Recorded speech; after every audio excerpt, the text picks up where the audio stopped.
Hey everybody, this is Bridge the Gap, and this is part 7 of the Habit Changing series, and today we're going to be talking about Keystone habits. In Charles Duhigg's book, The Power of Habits, he talks about keystone habits. A keystone habit is a habit that has a substantial positive effect on all areas of your life.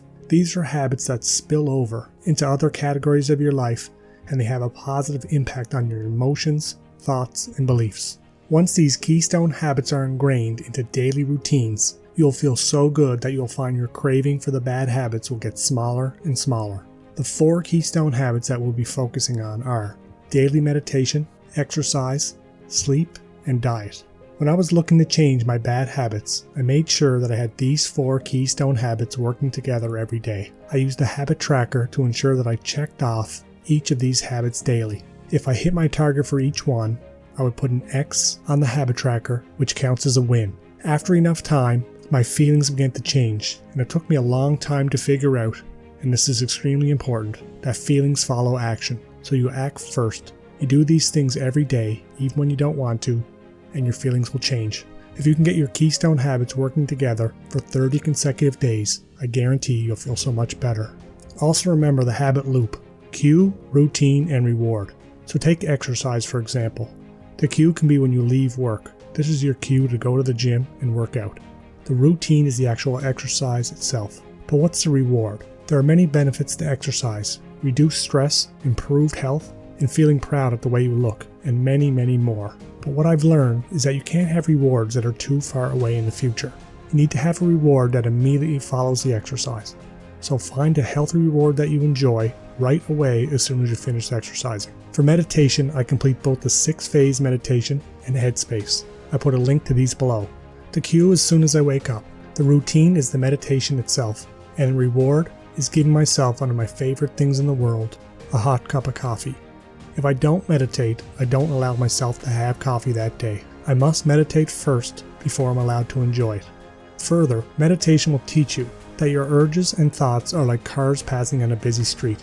You don't have to go out and chase them. You can let them pass. All urges will pass if you give them time. It's not easy, but you can do it.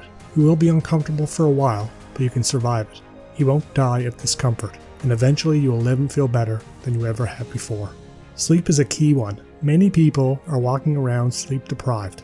It's really important to aim to get 7 to 8 hours of sleep a night. Keep in mind that a lack of sleep depletes your willpower. When you're only getting 5 to 6 hours a night, you're going to find it so much more difficult to stay on track and eliminate those bad habits. For diet, I follow a whole food, plant-based diet. This means no junk food, fast food, or processed food. Also, try to significantly reduce the amount of alcohol you consume to just down to a few drinks per week.